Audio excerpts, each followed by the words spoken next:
Hi, welcome to our event today called Enhancing Environmental Stewardship and Policy Development Through Indigenous Science.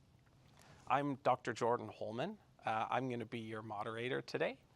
I'm an environmental assessment officer in the Environmental Protection Branch of Environment and Climate Change Canada. And before we begin, I'd like to acknowledge that I'm joining you from Ottawa, which is the traditional unceded territory of the Algonquin Anishinaabe people. And I encourage you to take a moment, wherever it is that you are, to acknowledge the traditional territories, traditional Indigenous territories of wherever it is that you're watching this. So I'm very excited to introduce our guest for today, Dr. Myrle Ballard. Dr. Ballard is a Canada Research Chair and Associate Professor in the Faculty of Science at the University of Calgary. She works in the Department of Earth, Energy, and the Environment. She's an Anishinaabe scholar from Lake St. Martin First Nation, and she holds her doctorate in natural resources and environmental management. So she's trained both in Western science and Indigenous science, and is just sort of the perfect person to help us bridge this gap. Her research focuses on Indigenous science, particularly the environmental knowledge and ecological understanding embedded in Indigenous ways of knowing. From 2022 to 2024, Dr. Ballard served as the first Director of Indigenous Science Division at Environment and Climate Change Canada. In this role, she was really responsible for the establishment of the Government of Canada's first permanent Indigenous Science Division, advancing the inclusion of Indigenous science in environmental policy and in decision-making.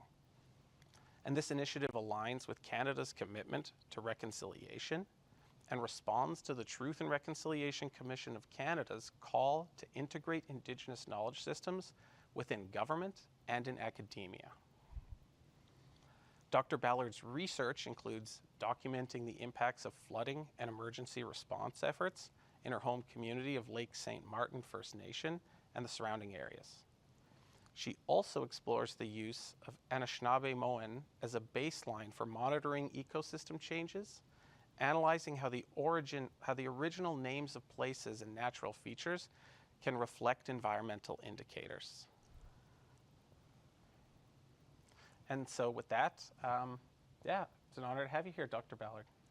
Yes, thank you for inviting me.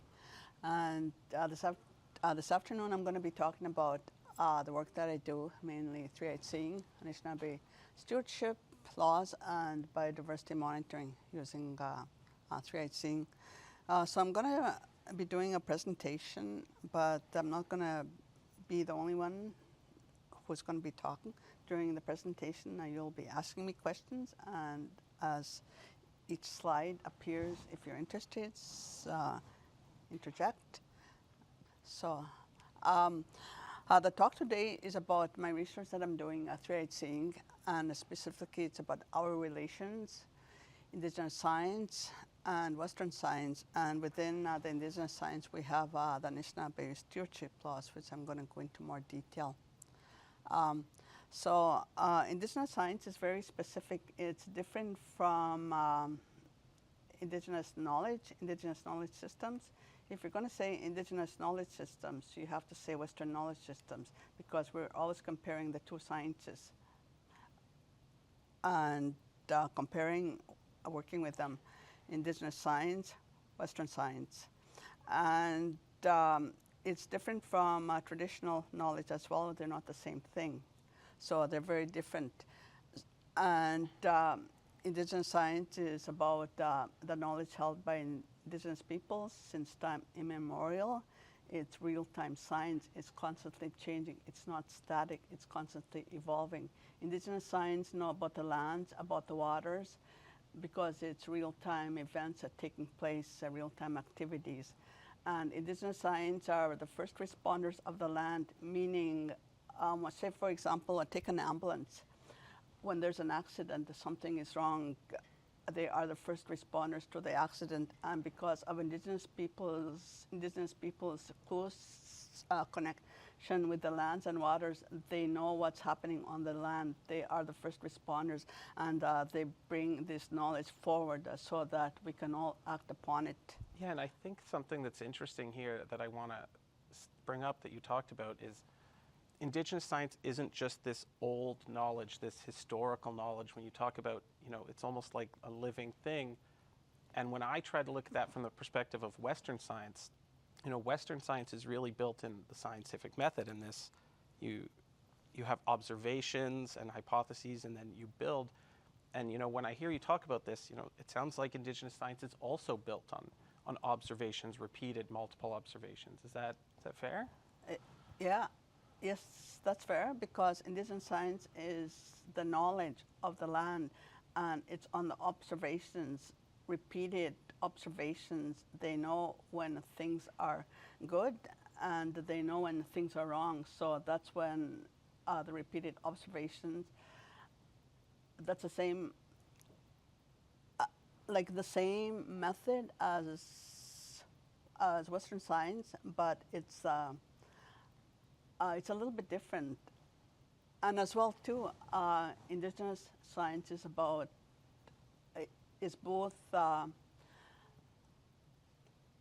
about qualitative, quantitative, because you use both of these systems when you determine what the science is with Indigenous science. For example, when Indigenous peoples make medicine, it's a quantitative, but that's the same thing as going into a laboratory during experiments. You do a quantitative analysis, and this is the same as Indigenous science. Indigenous science know that you can't take medicines for plants for medicines from a contaminated area. It has to be far away from places where there's no contamination. And it involves a specific, like when you take the census, for example, you have the plants need to feel a certain way. There's touch, they have to taste a certain way, they have to smell a certain way, and as well too, like listening to what's out there, and those are all quantitative. And when you make medicines, you have to keep adjusting to the color of the medicine that you're making, and the medicines need to be picked. They have to be picked at a certain time. You can't just go pick medicines whenever you feel like it. They have to look a certain way, and there's protocols involved with picking plants, medicinal plants, for example. And the changes in the water too, like Indigenous people know when there's changes in the water, because the association of certain insects, plants with the water, when a horse drinks from the water, that means that the water is good. When a horse doesn't drink from the water, and the other wild animals, for example, when they know when the water is good. Yeah, and I'm curious hearing that, like, it's really interesting that there's also this strong quantitative piece with Indigenous science. And I'm curious, like, when establishing Indigenous science, is it also similar in Western science that there's sort of an iterative process to learning over time, like one piece builds onto the next, and then you learn as you see, what works, or how do you build sort of as a living thing? Yeah, it's built over time. For example, water. Let's talk about water. And Indigenous people's knowledge of water, the knowledge they built on the knowledge over time. It's an iterative process, because they know what the water was like. For example, Anishinaabemowin, the words that are used are specific place names. They know about the water, the naming of places of certain points around the watershed, around the ecosystem. They were named specific to their role in the ecosystem. So the process changes, the iterative process, where the knowledge built upon each other, but at the same time, they know this is where the difference becomes important. They know the original names of the spaces and places, like around water, because they're the ones who live in the area, who use the area, versus a Western scientist who just parachutes to an area, is just there for a certain time and leaves. And it might be a different scientist who's there next time, but for Indigenous peoples, it's always the same, and the knowledge is built upon each other, and they know the changes that are occurring since original naming through the oral history, the oral tradition, and the real-time events that are taking place. Yeah, that's such an interesting way to think about it because, you know, like as, let's say a Western scientist, if you come to me and say, oh, this is Indigenous science and oh, the name of this place tells me about it, and you might think, well, that's not data-driven or that's not science-driven, but I think what's important and what I'm hearing to understand is it's a different way of being and it's a different like cultural way of passing down knowledge. And just because names mean one thing, you know, to Western or settler culture, the name was almost a part of that scientific process. That was sort of how the knowledge was locked in and passed down, and it doesn't mean was never quantitative, and it doesn't mean any of those things that, you know, we don't associate it with normal science. That's just part of the culture and how it got passed. That's really interesting. Yeah. So the knowledge is not ancient. It's constantly evolving, and it's based on real-time events, real-time changes. So the important thing is with the three-eyed seeing framework is our relations, which means our relations is everything that's out there besides humans. For example, the lands, the waters, all the species, flora and fauna, and those are our relations. And Indigenous peoples know that we live with our relations, and we are responsible for them. Our relations, because of Indigenous peoples' close connection with the land, and like I said, they are the first responders of something that's happening on the lands, waters, to species. Indigenous peoples will be the voice for our relations. And it's important to listen to our relations, what they have to say, because their voice matters.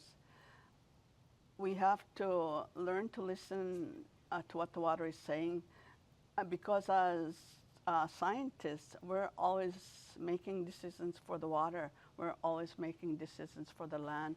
We're always making decisions for the species. And do we ever stop to ask them what they want? What is it that they want?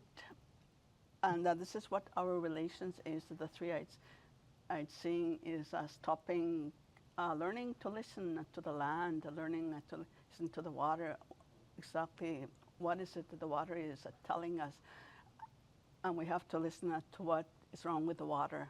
Yeah, and I really love this three-eye seeing piece in your research because, and you can help me make sure I'm understanding this correctly, but the most common model for Indigenous science was something that I've heard it told to me called two-eyed seeing, where you have the Western science perspective and you have the Indigenous science perspective, and you're trying to weave those together.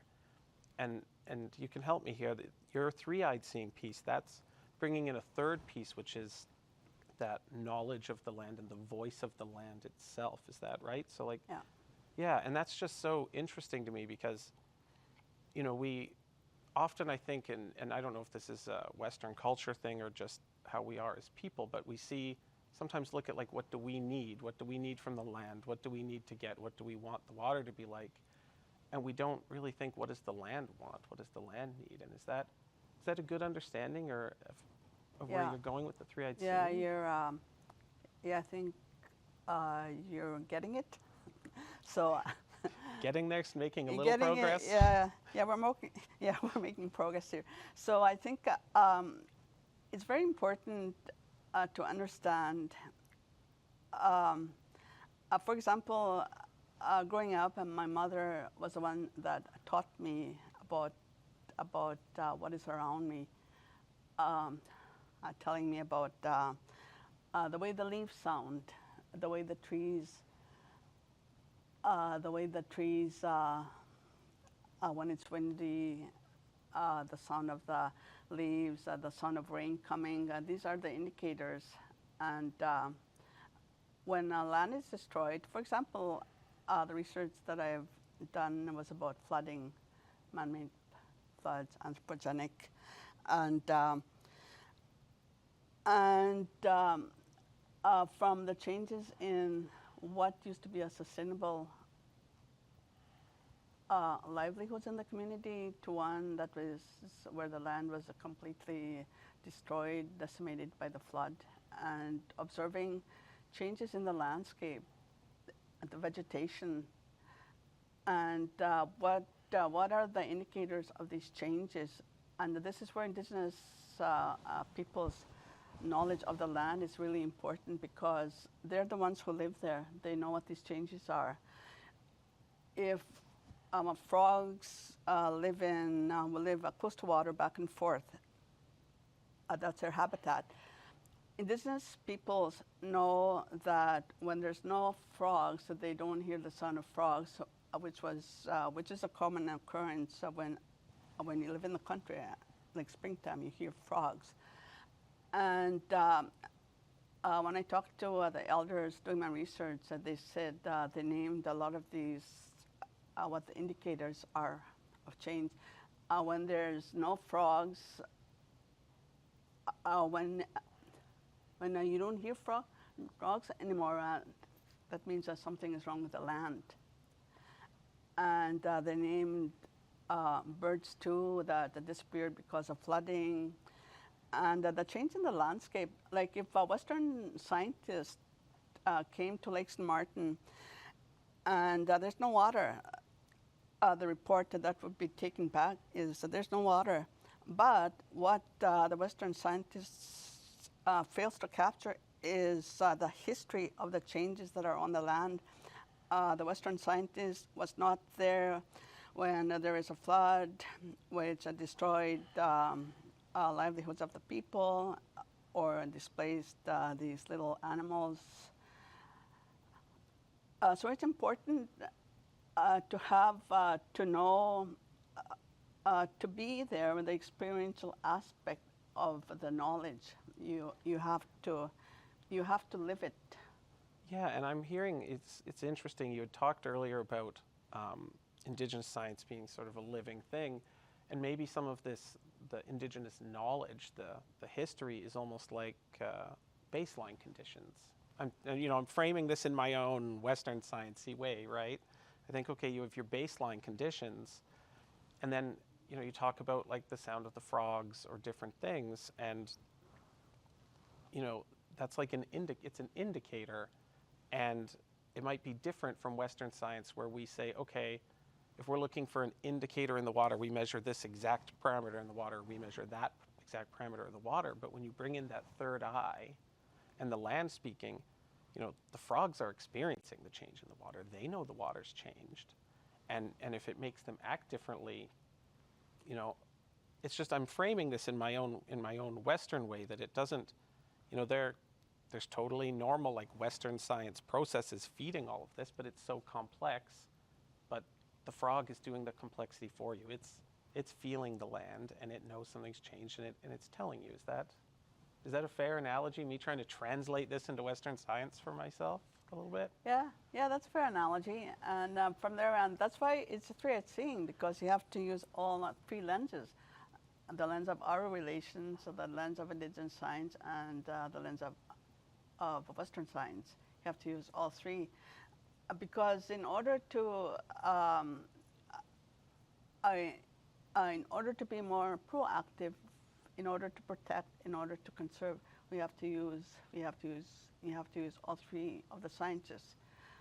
The lens of our relations is really critical, because that's the goal all the time, is to, like the work of what ECCC is doing, is a protection the protection and conservation, right? So what it is, what do we want to protect? What do we want to conserve? We want to do things what we think we should do. So the three-eyed, like I said, is being the lens for our relations, asking our relation, what is it they want protection from? What do they want conserved? Yeah. Do they want their habitats? Do they want them protected from development, exploration, etc.? What about the Western science piece of that? What's that eye? How do you weave that in? Is it once you have some indicators and you have the knowledge, then you start going in and maybe looking at specific parameters using Western science, or what does that look like? Yeah, I'm going to be explaining that. Oh, I'll let you get to your slide when you explain that then. For example, this is our relations, this, the protection of flora, fauna, everything, the wing crawling, everything. So these pictures are all from my community, if you're interested. Yeah, these are all my photos. Yeah, so this is the framework. And you can see on the top is when I talk to elders, I use a lot of ground truthing, because you have to be accurate in the spaces and places that you talk about. And the use of indigenous names is really important, because the use of indigenous names tells you the history of the land, the original condition of the land or the waters, whatever it is. So, and from there we can start developing the indicators of change. This is not. Indigenous science is about the Anishinaabe laws of stewardship, which is the natural law, the creation law, traditional law, and language law. And these are all important for stewardship. And I'm going to be defining them in the next slide. But the bottom left slide shows the water and the fish. These are our relations. And if we speak for the fish, they're telling us that something is wrong with the waters, and the waters too. And the indicators too that something is wrong with our relations, like for example, water, like a change, the change in watercolor, like the way plus you talk about Western. So the change in watercolor is an indicator, the temperature of the water and what's in the water. And Western science, this is my research. This was around Lake St. Martin area that I did the research, monitoring, etc. And these are really important when we talk about the framework 3. It's saying the Western science can be the various disciplines that we're familiar with, for example, biology, etc., chemistry. It could be engineering, because they are Western sciences. So, and it sounds like there's Indigenous science has values built more directly into it, where maybe Western science is somewhat, say, agnostic to the values part. It just sort of, it's like very direct. This is the data. This is what tells us. But am I hearing Indigenous science builds the values right in directly? Yeah. Okay, I'm going to skip over this one.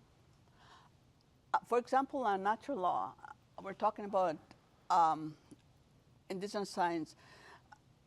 Natural law is about the way the ecosystem is, the ecosystem, or else the way the system was. I would talk about system. There are systems, the ecosystem. The way it was before the waters are diverted, for example, before dams are built, before there's contamination into the waters, like from seepage from sewers, cities diverting their waste into the rivers. Before that, That's what the natural law is before contamination. And language law is really important because language law links with natural law. It's a language law that is part of the driver. Like, for example, when you understand Anishinaabe fluently, like me, you'll start to understand the roots of these spaces and places that have indigenous names. For example, Saskatchewan is a really good example. Saskatchewan is the anglicized word for Saskatchewan, which means where the water drains. And that name was given before the boundaries of Saskatchewan. And that's an example of looking how the landscapes change, because if you think of Saskatchewan, it's very flat. There's a certain part of Saskatchewan that has very high mineral contents, like there's salt fields, potassium,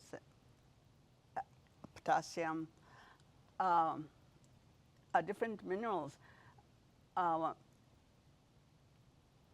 when you look at the landscape, the indigenous peoples knew the landscape and knew about the landscape, and from there you can start talking to people, identifying, using both of the sciences, indigenous and Western science, and start identifying what are the indicators of a change over time.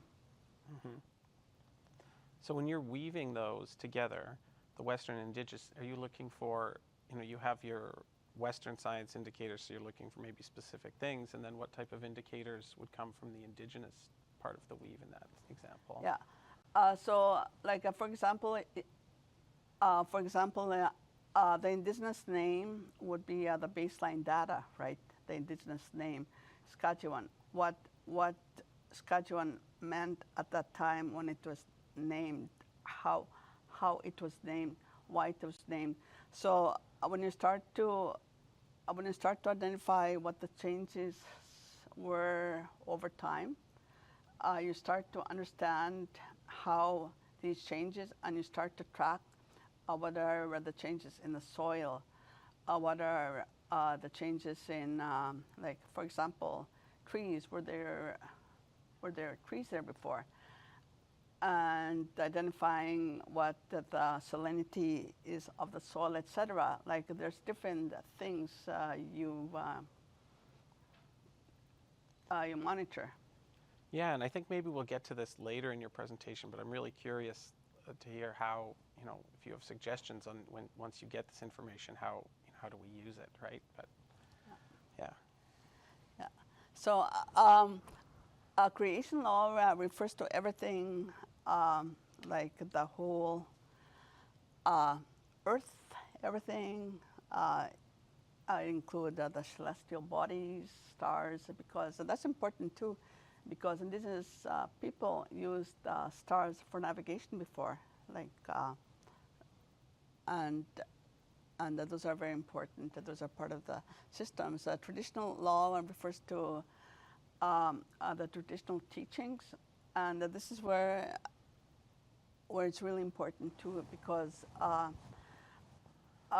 being an Anishinaabe speaker, a lot of the words that were taught, like, I don't like to use a word, that were part of my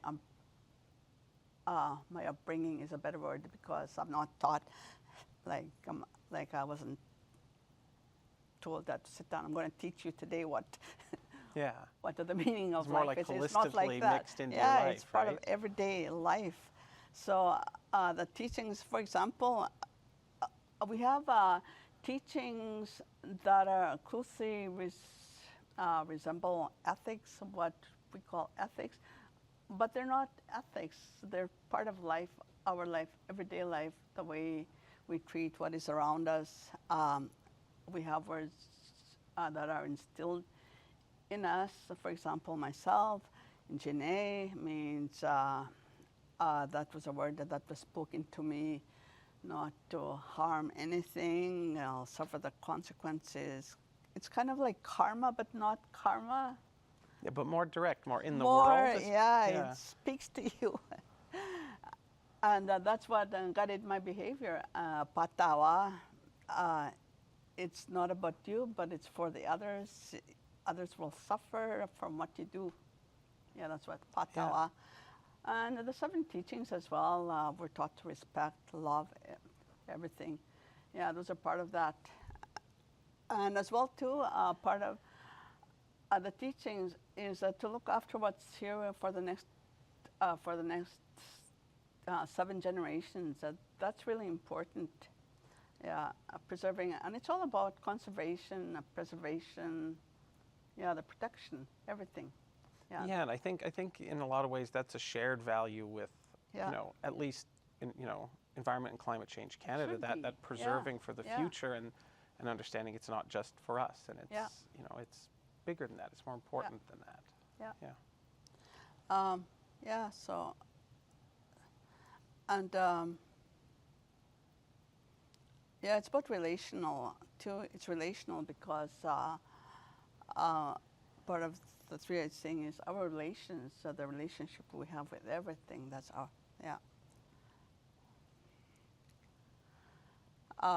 so Indigenous science is the natural law, and when we start altering the ecosystem, the waters, we damage the water, we damage the lands, and what's in the lands, what's living on the lands. Like this is a picture of my community of Lake St. Martin. This was taken in 2011, and after about 60 years of flooding. There's a lot more story behind this, but I'm not going to go into detail. And the upper left is an outlet channel that was constructed to divert the waters, the flooded waters. And the bottom picture is a picture of the Fairford Dam.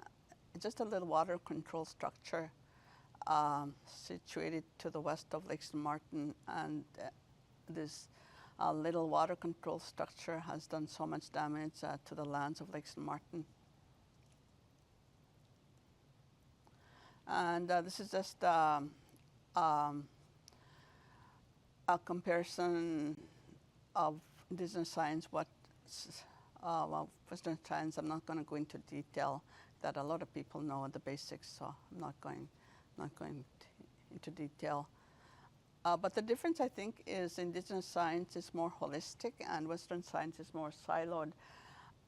And I think that's where we need to work more together, because Western science, I don't think Western science can learn from Indigenous science if they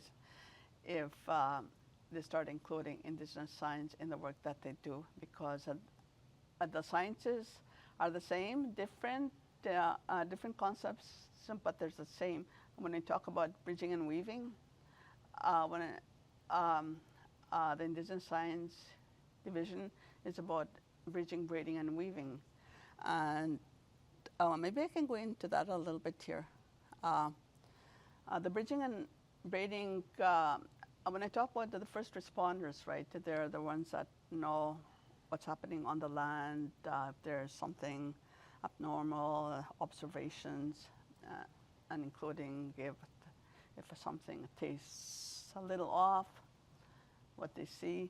So that's a breeding concept. So with the Indigenous Science Division, there's the bridging, where when you build a bridge, for example, you build a bridge to connect, right? Like a bridge over a river, and you connect the two lands, whatever. Yeah, it's a connection. So that's the same with Indigenous science and Western science. You're bridging. I know you want to ask something. Yeah, no, I'm just sitting here thinking and looking at your last slide and thinking about, you talking about, you know, I saw on there siloing under Western science, and you're talking about bridging the two. And, like I'm trained, I'm a scientist, I'm an engineer, and, I'm extremely passionate about science. But especially talking to you, one thing that becomes apparent is science, Western science has a limitation that it's so, you can focus on minutia and you get, almost perfect understanding if you work hard enough. But in environmental systems, they're so complex. And there's so many things in the water and there's so many things in the air. Just, imagine trying to predict the weather more than a couple weeks out and you end up failing because the system is too complex. And when you talk, and I hear you talking about the land, the connection to the land, being on the land, the first responders and seeing it, I hear this opportunity to bridge from Indigenous science to where I am. And there's, there's all this extra knowledge that maybe looks at the whole system, which is, so fascinating and potentially, a really useful perspective to bring in because, like my specific area of research when I did my doctorate, it's one very little thing, right? And I got very good at it. But, if you asked me how does that connect to the next thing and the next thing and the next thing, maybe I'll answer once or twice, but eventually I'll fall apart. But it sounds like Indigenous science, I start bottom up and you come top down the whole picture. It's not even a question. You really were getting me thinking is all. Yeah. Yeah, and that's the difference. Indigenous science is holistic because it's about everything. It's not just one. But like I said, when I described flooding, what happens when it floods, it's not just about water. It's about the species that are affected, the ones that live in the holes in the ground, the fish, everything, the birds that used to have habitat there. Yeah, everything is affected. Yeah, and there's so much that goes into that if you wanted to study it with Western science, you would need so many different people and disciplines. But if you just see the whole picture, and I'm fascinated to hear as you keep going through your presentation to hear about how to maybe do that weaving or who do that bridging, because I'm thinking to myself, how do I use this? How do I incorporate this into what I do or my practice? And yeah, so I think the key is bridging, because that's where like I said, bridging, you have to build that connection, whatever form it is. You have to build that bridge, that connection to connect the two together. And Indigenous people, Indigenous science is about being the voice for those that are impacted, was being the voice for our relations. And that's where it's really important. And Indigenous science is, like I gave you an example, the teachings. It's not about, when I say teachings, we're not told to sit down. Today I'm going to teach you, like I said, it's not about that. It's about every day. It's about life. And that's where the difference is that it's about the land every day. What's the weather like? For example, I always talk about this. My mother talks about the way the sunset sets, and from there she shares what the weather is going to be like the next few days, the next week, just by the color of the sunset and the width of like the color, the intensity of the certain colors, and that's a part of the knowledge. And which, like leaves, which direction the wind blows, the way it sounds, everything, the way the birds sound when it's when something is going to happen, they sense, because they know when changes are happening, like within the weather. For example, the species too, they have mates. They mate for life. We think they don't have emotions, but they have emotions, and they suffer the heartbreak when they lose their mates. And we don't think anything of that, but they, when we inflict pain on them, they suffer the pain. Yeah, and I'm thinking now, you talk about that heartbreak and being removed. I'm thinking about your path in your career coming from, this such community-based science, Indigenous science, and coming from that, and then, I suppose being courageous enough to pull yourself out of that, come in the government where it's large, it's structured, and now go and become a professor, a Canada Research Chair, where also it's very structured. And what is that like, trying to take something that's community-based and fit it somehow into these bigger systems, academia, government, that is really not community-based? What's that process like for you in that part of the work? Yeah, it's very challenging at times because it's about breaking down barriers, breaking down doors, breaking through, shattering these glasses that are out there, like breaking through them, and changing people. Like, I feel like if I'm always constantly explaining, and I guess that's part of the challenge. That's part of the work I do. Like, even the terms that people are so familiar with, changing terms, because words are so powerful. Words, I'll go a little bit into words. Language, my language. The language that I speak is Anishinaabe Mwin. Even the word Anishinaabe, it means, Nabe means man, but we don't separate. We don't have any pronouns in my language. That we don't say he, she, we, they, like her. Nabe is man, but we don't think of it as man. It's hard to explain, not like the English language. Nish is of the ground, Anishinaabe. And the sound that I make when I speak is my tongue, denaneu. Denaneu, that's where my words form. De, heart. So you probably heard the saying, words can break your heart. Mm-hmm. Like, be careful what you say. You can hurt other people's with your tongue. Well, that's, we knew that way before because of the association, the body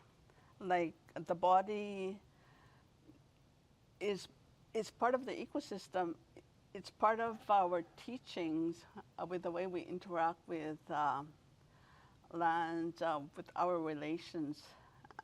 And with that language law, we have directions, north, east, west, south. Are you familiar with? With north, we say Kiwe Tenunk means north in my language. Kiwe means going home. Wabanong, Waban means tomorrow. West, Niga Biwanong, Niga, where it dissolves. So these words are they describe the direction. For example, north, Kiwe Tenong. When I went to Chile the past 3 weeks, I met a researcher there who was doing research on birds that go to Chile to spend winter. They go south for migration. Yeah, migration because it's warm there. When it's fall here, it's springtime there. So they go there, fly there, and birds are so amazing. Like, they're so amazing. But anyways, he was doing research with the birds from the Hudson Bay, and he asked me when I talked about where I was from and describing. So birds are a really good example. Like, they travel north, south, Kiwe Tenong. They travel back home in the spring, summer, and they go home. Kiwe means home, to breed, brood, like for the reproduction, more life. Like it's a cycle. And these are words that are so important. Like it's they add to the foundations of our teachings, of our understanding of the cycles, the ecosystems. Do you think that understanding of words would be a good place for people to start that want to engage more? Yeah, absolutely. Because my language is one of the first languages in Canada, and English and French are second and third languages. I think Canadians should learn a few Indigenous languages to be forced to learn, like the way we're forced to learn English or French. I'm curious, have you met and talked to, different nations, different Indigenous cultures? Because it's weird, but the more you learn, you come in this Western culture, and when you usually hear Indigenous peoples or First Peoples, and when you're young, you just imagine this is just one group of people, right? But it's not. It's different nations. And I'm curious, the Indigenous science piece, the importance of words, is that something that you find is common across different nations? Or is that Yes. Anishinaabe? No, it's the same for Indigenous peoples around the world. Like I said, when I was in Chile the past 3 weeks, we got to visit the Indigenous people of Chile, the Mapuche, and we got to visit the various places around Chile. We went to the big island of Chiloé.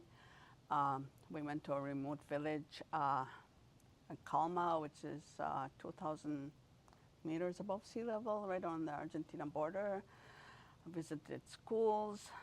So a lot of, there's a similarity amongst Indigenous people where they name their places too based on the role of the ecosystem, and that's the common thread about Indigenous peoples and their stewardship. Yeah, and that's fascinating to hear that it's globally, because it almost implies that it's not something that was just culturally in Canada where we are, but maybe it's born of connection with the land. Yeah. Yeah. Yeah, so, okay, moving along. The work that I do, the methodology, I work with a lot with the knowledge holders, elders, and the people who know the land. The picture on the left is my community, again, Lake St. Martin. I did a lot of work here. And this particular area on the map is called the Narrows. Why is it called the Narrows, you figure? Does it look narrow right now? It does not. No. It was called the Narrows because it used to be narrow. And when I talk about the way the livelihoods were before, we had a lot of cattle growing up. I grew up with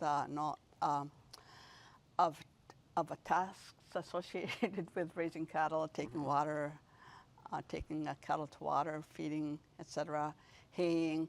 So this particular area was, they used to cross the cattle from the north shore, which is this, to the south shore of Lake St. Martin. And that's my mother in the forefront there in the blue T-shirt. And the water used to be shallow. The natural state of it, the natural law was shallow water. That's why it was called Narrows. They used to take their cattle across from one side to the other for summer grazing, and the shallow enough where the cattle don't swept away. They used to cross there by horse and buggy. Like that's where they went for the summers.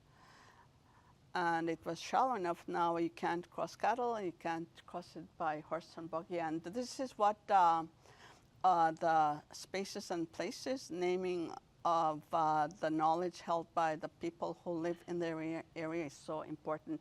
If you are an outsider coming there, you would never know that history of that land. Yeah, and thinking about that change, I'm wondering now, how does Indigenous science look at change over time, because there's man-made changes to the land, like you showed some of the channels doing water diverting. There's also natural changes to the land that occur over time. There's also, and in the back of my head, I'm thinking, oh wow, climate change is probably going to bring big changes to the land. How does Indigenous science view that change, especially like natural changes that maybe weren't just a channel, but Yeah, this is why it's important. There's natural changes, like for example, water. Indigenous people know that floods occur naturally, maybe once every 50 years or so, and that's a natural that's a natural process of nature cleansing itself. That's a way to cleanse the land for new growth, regeneration of new life onto the land. But for a Western scientists, they think flood. Oh, it's flooding. We have to redirect water. We have to divert. They don't allow the land to naturally look after itself. And this is what we need to start listening to the land rather than making decisions we think are good decisions. A lot of times they're not good decisions.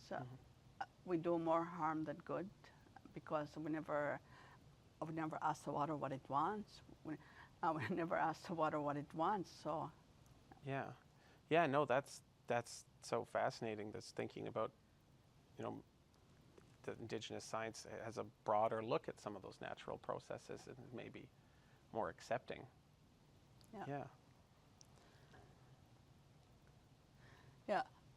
So this again is my background. This was taken on Big Rock. It's called Big Rock because if you go to my community, a lot of it is, my community is called Obashkuteyang, means land of the prairie. But if you go there now, you see the encroachment of trees. It's not prairie anymore. There's a lot of mixed growth.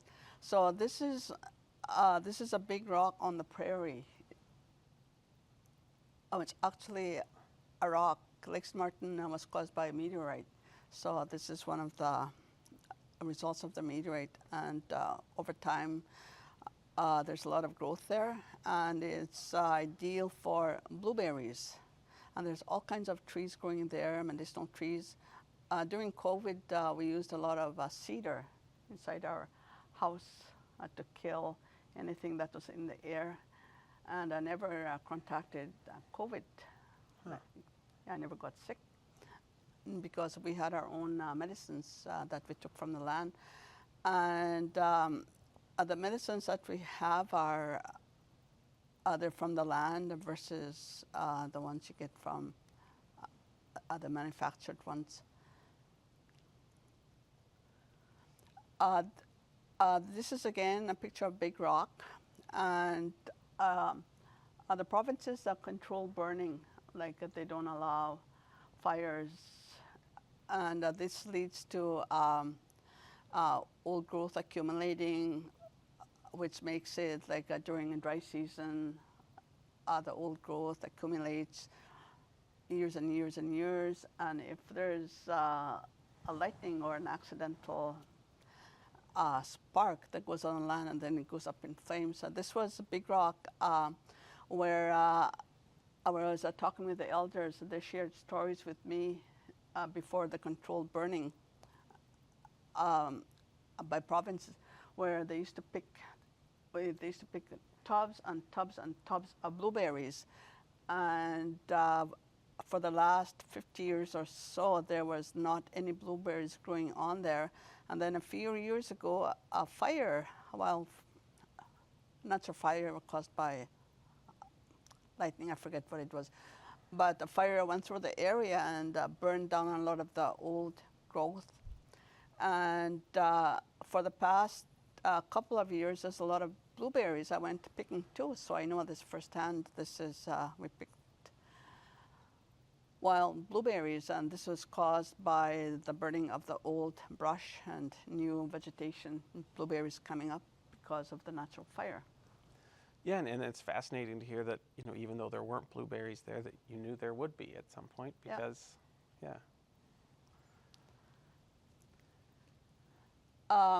This is White Shell area.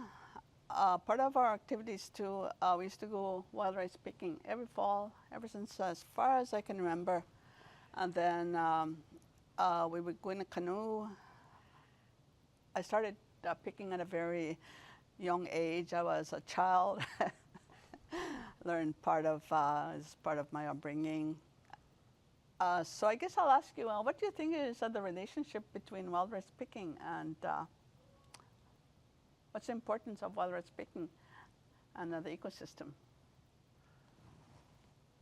I thinking clearing the land partly. Obviously, you pick it because you need it, but from the land's perspective, maybe clearing the land, maybe you're helping spread seeds, but I don't know. I'm guessing. What is it? Okay, so we go in canoes, and the water is very shallow. It's not land. It grows in water. Okay. Yeah, it grows in water. It doesn't grow on land. So that's one wrong I would give you. Wow. So we pick the rice in the fall when it's ready for harvest, and you can see the one on the left side. It's ready for harvest. You can see the rice grains are brown, and when you go into the waters, you go in a canoe, and there's always a person in the front steers the canoe, and the person in the back is the one picking. So it's a process where the rice is high, it goes from the water probably about 6 feet, 8 feet. So you go into those rice fields, I guess you call them. They're in the water, and you go there by canoe and you pick, you hit, pick, hit, pick, hit. And we used to sell that rice. But what happens too is we're helping the rice regenerate because it doesn't all fall into the canoe. A lot of it falls over and it goes back. Okay, so at least got a little bit right. You're a little bit right, yeah. Yeah. One mark. Okay. Yeah. And this activity changed because of there's a lot of mechanical boats now going over the rice, and it's destroying the fields. So, yeah. And do we have time to talk about a little bit about my research? So my research that I'm doing is looking at the Lake Winnipeg watershed and identifying the indigenous names that are used along the watershed. So because indigenous names, they have the original meaning of what the places were named based on their role in the ecosystem by indigenous people. So is the name almost like if it's telling you what the area was like in the past, so it's like baseline condition? Yeah, what sort it of was, information? baseline, yeah. Okay. Yeah, that's why it's important that the name identifies the baseline condition of the original naming. Yeah, and then I'm just thinking as someone who was in research is if you know there's a baseline condition and you know there's a change, then you can find opportunities to perform studies, and then maybe am I weaving or am I off base? You're starting to weave. Like a bridging is the bridging will be working with the indigenous people along the way there, working with them. They're going to be telling us what the original names were, and they're going to tell us the way the conditions were before. And we, as Western, will go in there with our tools, little tools and gadgets, identifying sampling, and taking back to labs, and confirming with the indigenous people, back and forth. Yeah, okay, that's, no, I'm glad you stopped to do that because that helps bring that picture together of how do you put it all together. Now we're starting to understand. Yeah. And your question before about if you have time, I think we have about 30 minutes left for however many slides you've got. Okay, so I think we're about halfway there, but I'm going to go faster now. Yeah, okay. Okay. So this is just some of the concepts of three-eyed seeing, our relations, Indigenous science and Western science. I already talked about these, so I'll just go over them.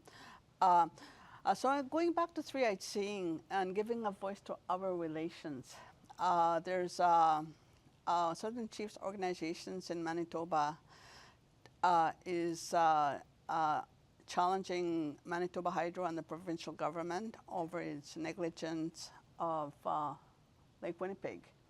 So it's speaking on behalf of Lake Winnipeg, because we have to give Lake Winnipeg a voice. We have to ask Lake Winnipeg, what is it that you want? What is wrong with you? What can we do to help you? And this is what it's about, three-eyed seeing. Giving a voice to the water, asking it what it wants, what it needs help with. And I love that. Who speaks for the lake? Yeah. Yeah. Yeah. And Lake Winnipeg, if you see Lake Winnipeg, is there a pointer on here? No. Well, anyways, Lake Winnipeg is made up of the North Basin and the South Basin. And then it has a narrow part too where it connects. And Indigenous people, the way they describe the lake, they describe it using the body. So the North Basin and the South Basin are linked by the narrow part, which they call the kidney of the lake. And you know what a kidney does, right? Yeah, cleans toxins. Yeah, cleans toxins, and that's the same as that. And if you interfere with that narrowest part, you're basically interfering with the cleansing process of the lake. Okay. Yeah. And Lake Winnipeg, the South Basin, is really it's very contaminated. There's days during the summer where you can't swim because there's high algae levels, and just it's very toxic at days, warm. Yeah, and I'm wondering, because I know Lake Winnipeg is a priority, is how do we bring in some of that Indigenous knowledge where we're not at a good place, but we need to heal. Yeah. Yeah, so we have to ask the waters, what does the water want? We can't make decisions anymore what we think is right. The water has to tell us what it wants. Mm-hmm. And there's a few other examples around the world where water is given a legal personhood, where it has rights.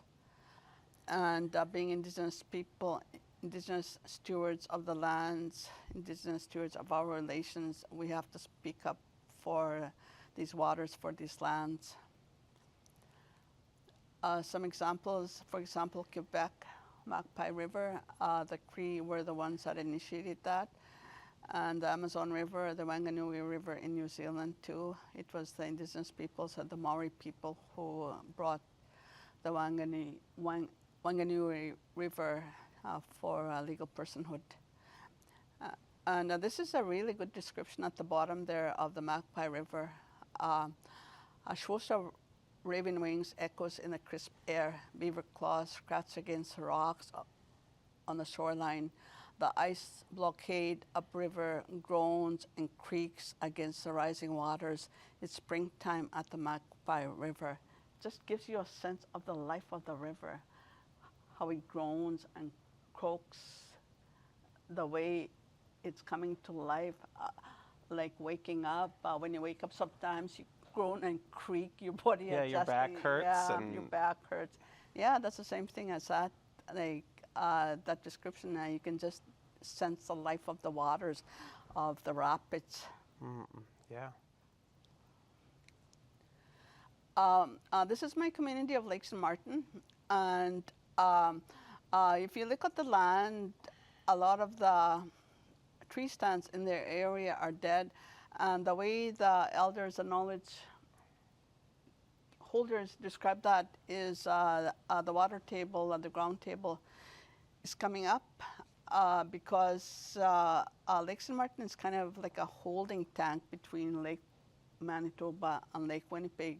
It's connected by two rivers, lake, the Fairford River and the Dauphin River. The Fairford River is from Lake Manitoba going into Lake Martin, then Lake Martin and Dauphin River into Lake Manitoba, Lake Winnipeg. So it's like a holding tank, and the fish as well, they're part of the ecosystem. So the water table, because of the constant flooding from the 60s from the Fairford Dam and Manitoba Hydro on Lake Winnipeg, the water doesn't have anywhere to go and it's rising. And there's a lot of these stands in the area where they're just dead tree stands. Huh. And this picture on the right is from a fisher on Lake Winnipeg from the algae. And the algae does a lot of damage to the fish. If there's too much algae, we have an indigenous word for algae, meaning it's part of the ecosystem, but too much of everything destroys. Yeah, it's not good. Yeah. This was an outlet. It's in a previous picture that was constructed to divert the flooding waters on Lake Martin in 2011, and an outlet channel that goes into Lake Winnipeg, and it did a lot of damage. The construction with the groundwater in Dauphin River as well, and trying to remediate the damage that was done caused even more damage. Yeah. They're trying to build another outlet channel on the south shore of Lake St. Martin, the extreme south point of Lake St. Martin, where they want to connect a channel from the south shore of Lake St. Martin with Lake Manitoba. And doing that, it's gonna destroy the habitats of our relations, because that's a shallow water along there, and a lot of the birds and the waterfowl go there. That's where they live. That's where they spend their summers. That's where they breed. Yeah, you've got a question bubbling up in me here. Is the Indigenous science perspective, is it always going to be to keep the land how it is, or are there times where man-made changes or man-made diversions might be positive, or is it always the preference to let the land stay in its more natural state? The preference is natural, because maybe what are examples of man-made changes that are positive? Yeah, well, I think the question it's we make changes to work around ourselves. Yeah. Like if there's a city and we put it there, and this happens all the time. People want to live near the water and they build in the flood zone. Yeah. And then now you're trying to fix it after the fact, where maybe we just shouldn't have built in the flood zone. And so it's tough, because positive, not positive. I think the people living in the flood zone would probably think it was a positive if you stopped their flooding, but then there's a much bigger picture than that. Yeah, bigger so picture. It's perspectives, yeah. Right? Who does it work for? Yeah. Like if you want to build your house along the river, because that's the ideal place where waterfront properties are expensive. Yeah. But when it comes to flood, if your house is flooded, the insurance companies have to pay out. So if there's a flood coming because of climate change, waters, etc., waters are diverted, and then you start building these man-made control structure in order to save these million-dollar cottages, but somewhere along the way someone suffers. Yeah. Yeah. Yeah. Or the land changes, and then maybe because it's so complex, you don't know how it's going to change exactly all of it. Yeah. Yeah. So we're getting to the end of my presentation here. So like I said, the research that I do involves all three lenses: Western lens,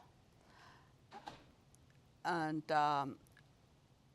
working very closely with elders and knowledge keepers, because they identify where these sites are, where there's trouble spots.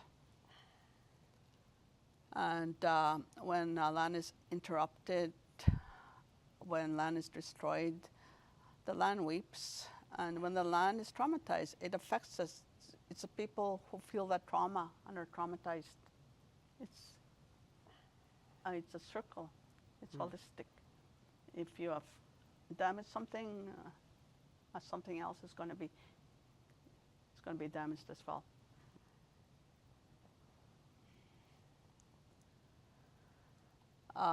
The elders talk about the fish. They know about the fish patterns, the habitats, water flows.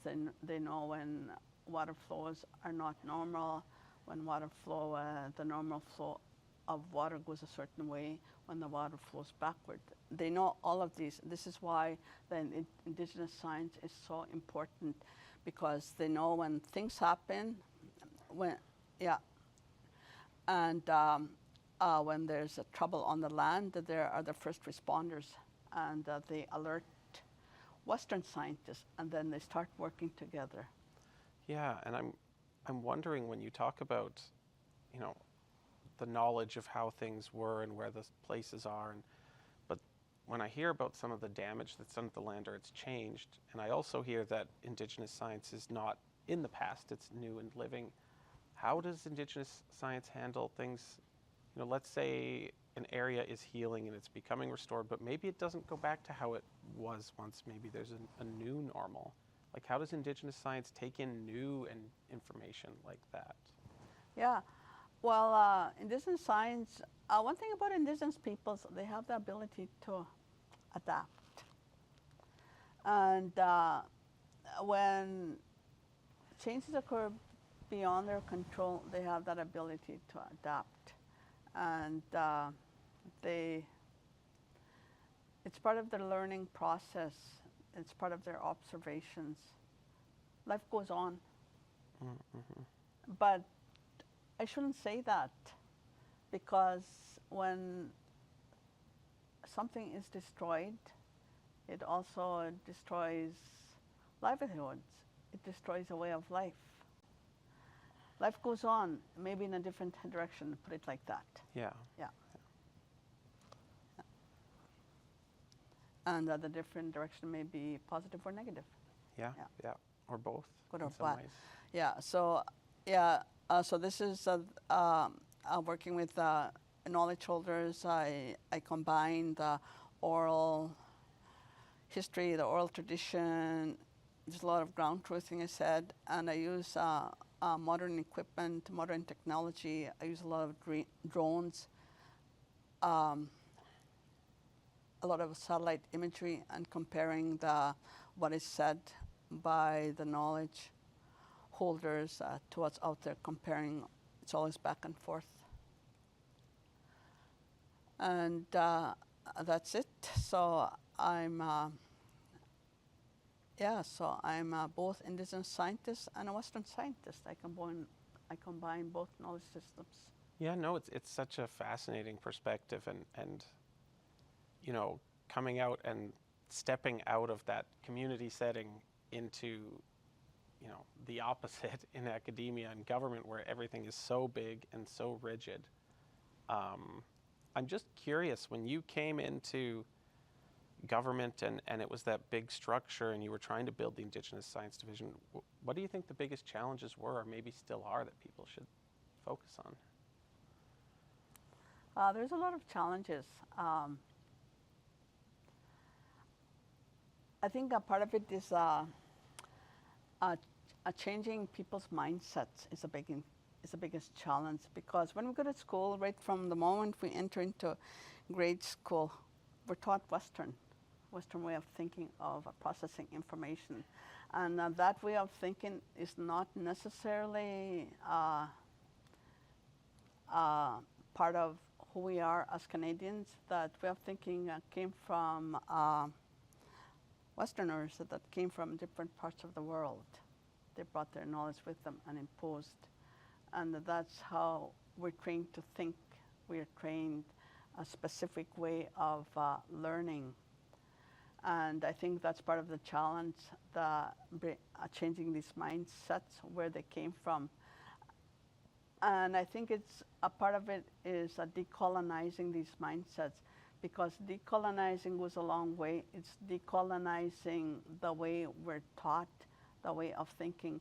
It's decolonizing these teachings that were brought on from the first explorers that came to the New World, they call it. It wasn't new. It wasn't new. We were here already. Yeah. My ancestors were here, and it's based on those notes, letters that were written back to their kings and queens. The way they describe my ancestors who lived here, as savages who don't know anything. Meanwhile, we already had our own knowledge, our own indigenous science in place way before Western science was introduced here. Yeah, well, and I don't envy the challenge that you're coming in, because you're coming into these spaces that have their own ways of thinking. And I know, like, you could probably even hear me talking today, that I try to fit the information you give me into that way of thinking, because that's how I've been trained to think since I was a child, right?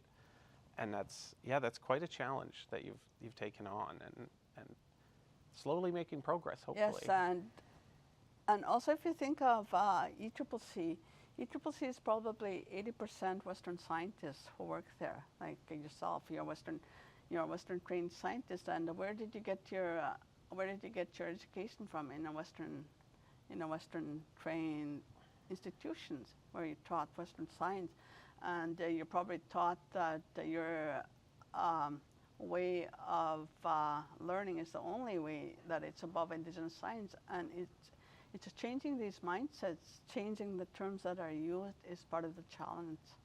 Yeah, and what would you say to someone who, say, is in my position and does, I'm at Environment Canada, I do scientific work, environmental work, and I listen to this and I say, that's really interesting, maybe I should try to incorporate this, or maybe I should try to, is the start just simply mindset shifting, or is there something tangible you think people could start with and grab onto to begin? Yeah, I think it's a realization that